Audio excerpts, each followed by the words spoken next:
सम्मानित मंच, बुंदेलखंड में जैसे कहावत है कि कोई भी शुभ कार्य अपन करते हैं तो अपने इष्ट देव को याद करते हैं। हम लोग दतिया से हैं तो सभी लोग एक जयकारा लगाएंगे, महामाई पीताम्बरा माई की जय।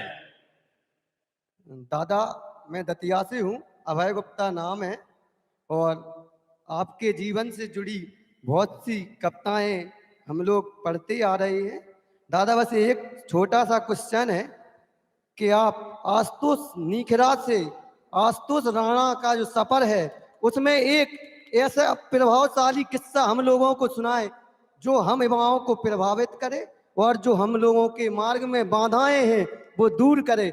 दीपू भैया का भी बहुत बहुत धन्यवाद, क्योंकि दीपू भैया दतिया के मामा हैं तो हम लोगों के मामा हैं, उनने यहाँ पे बुलाया तो सब तुम व्यवस्था। बने जो। हाँ, अरे वाह भैया, तो तुम्हारे तो पाँव पड़ रहे हैं, हम दीप घोड़े पड़ रहे थे भैया भैया। तो दीपू क्या मामा जवाब। का बहुत बहुत धन्यवाद। और आज गड़ा कोटा देखा, बहुत अच्छा लगा, यहाँ पे बहुत विकास है। और दादा आपको चरण स्पर्श। अब आप भैया, ये जो आशुतोष का सफर है ये एक्चुअली राणा से शुरू हुआ है। जब हमारा जन्म हुआ तो हमारे परिवार में हमें 3 साल तक राणा जी के नाम से ही बुलाया जाता था। और जब 3.5 पौने 4 साल की उम्र हमारी हुई और स्कूल में हमको दाखिला लेने का अवसर मिला, तो अब राणा जी कहते थे घर पे सब लोग। तो अब नाम क्या रखा जाए? तो हमारे यहाँ पे पार्थिव शिवलिंग निर्माण हर श्रावण मास में प्रतिदिन होता था। और गाडरवारे में हमारे परम पूज्य नारायण प्रसाद जी द्विवेदी पंडित जी थे, वो आते थे प्रतिदिन। और बड़े पहुंचे हुए बड़े सरल स्वभाव के पंडित थे, वो आते थे और प्रतिदिन वो पार्थिव पूजन करवाते थे। तो हम अपने माता जी की गोद में पिताजी के साथ बैठे हुए थे और पार्थिव शिवलिंग चल रहा था।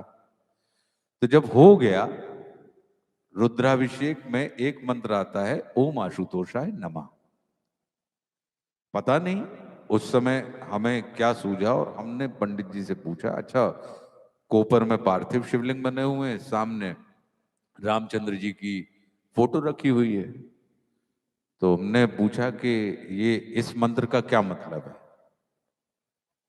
हमारे यहाँ हम बच्चों को बोलने की स्वतंत्रता थी, प्रश्न पूछने की आजादी थी, कि हम किसी से भी प्रश्न पूछ सकते थे और किसी भी तरीके का प्रश्न पूछ सकते थे। तो पंडित जी ने कहा कि शंकर जी का नाम। मैंने कहा नाम तो है लेकिन इसका क्या मतलब है? आप हर चीज का मतलब समझाते हैं। वो मतलब समझाते थे नारायण प्रसाद जी, जब मंत्र पढ़ते थे तो मंत्रों के अर्थ भी समझाते थे, लेकिन वो ओम आशुतोषाय नमः कह के आगे बढ़ रहे थे। तो उनका इसका क्या मतलब है? तो बोले शीघ्र प्रसन्न होने वाला और थोड़े में संतोष करने वाला।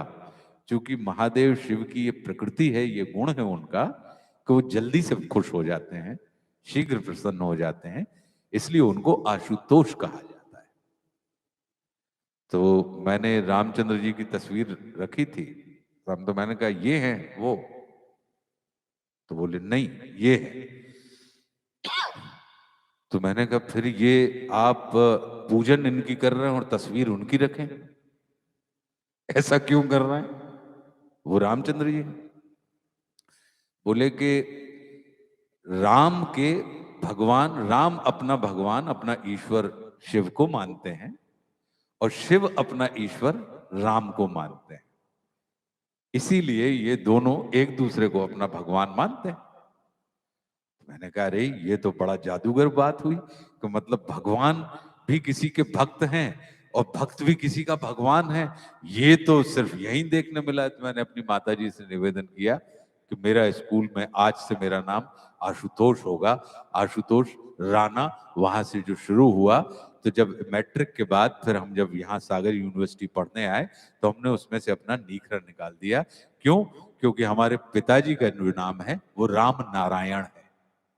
तो राम का रा और नारायण का ना मिला के आशुतोष राणा, जो हमको बचपन में राणा कहा जाता था या राणा जी कहा जाता था, वो हमको समझ में आया कि वो राणा जी हमको क्यों कहा जाता था।